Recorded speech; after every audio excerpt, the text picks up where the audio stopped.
Hello,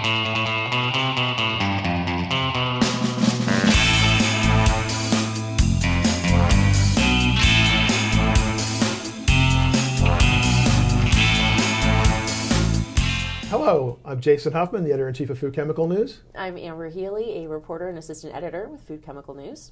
The studio for the Knife and Fork Show has been shut down for a couple of weeks. We're doing some work to basically get the studio ready for digital production. And in the meantime, I thought we would take the show on the road.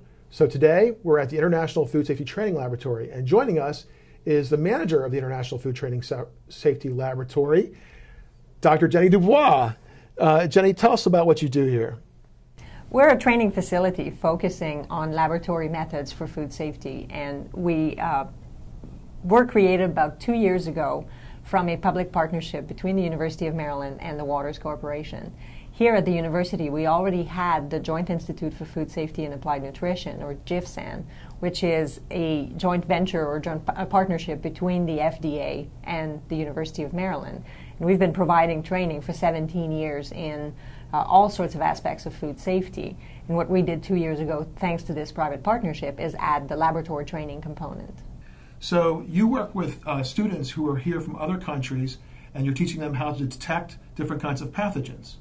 Yes, actually we call them participants because our participants are actually not students. They are professionals already working in the field.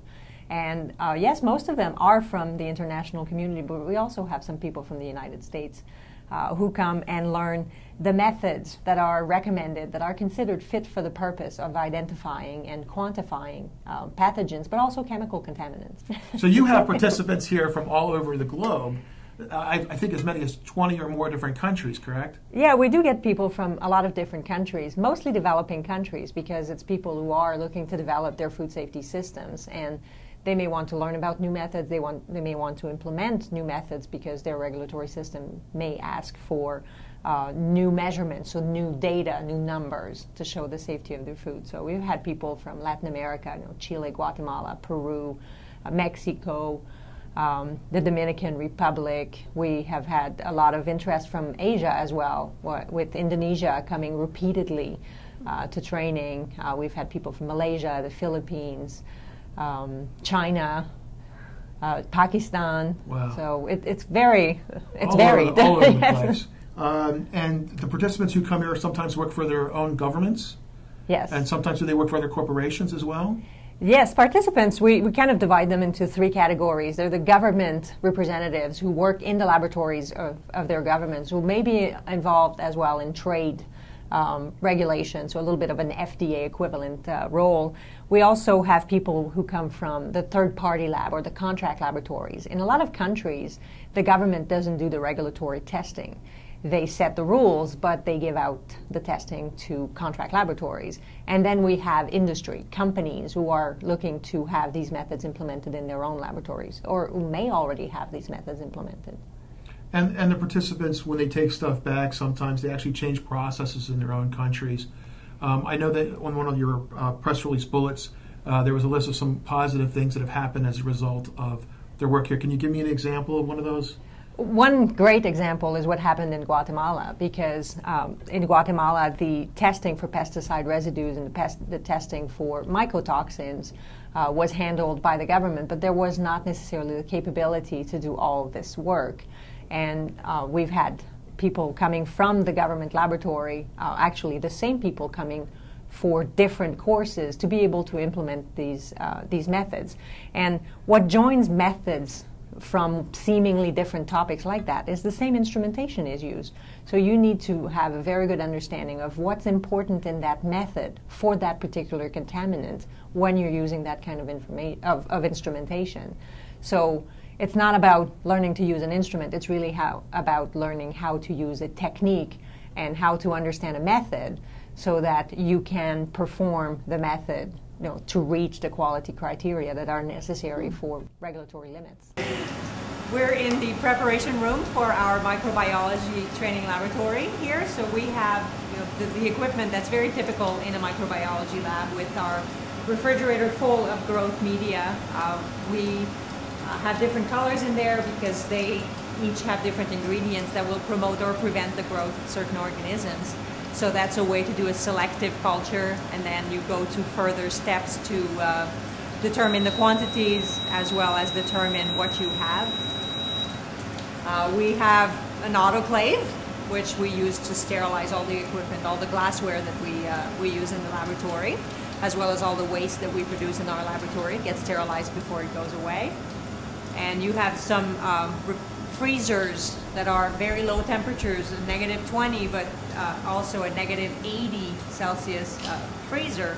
And these are to preserve our organisms that we use in training, because if we kept them at room temperature, they would grow. In the refrigerator, some of them would grow. The listeria, for example, would continue to propagate in the refrigerator. And we need these organisms to stay exactly the same, so we freeze them at very low temperatures.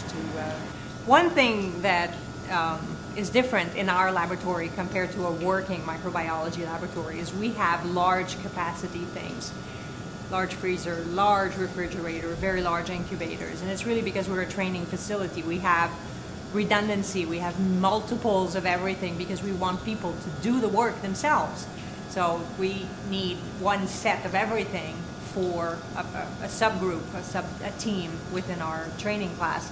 And so we need to have these quantities that you would normally find in working laboratories. But when you're in a training facility, it's set up differently.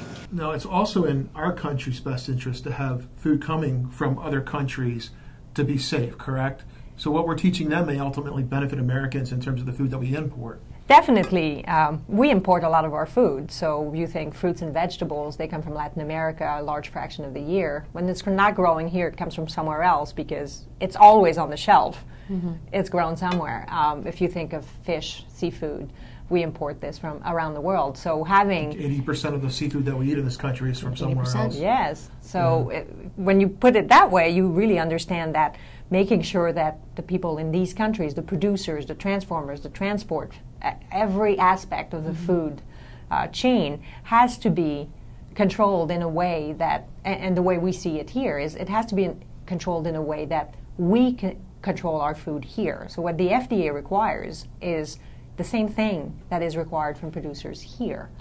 So this would probably be a good place to talk about this report here, which is the FDA's International Food Safety Capacity Building Plan, which the agency released back in late February, early March, as a requirement from the FDA Food Safety Modernization Act. You and I first talked about this, and it seems like the whole purpose of this is for the FDA to reach out to other countries and say, we want to work with you, we need you to be able to work with us, so here's how we can all pool our resources and get the most of it, and so everybody benefits. And can you tell me a little bit about how your lab fits in there? Fits into it, yeah. Well, very specifically, we're on page 22. We fit very well into the capacity building.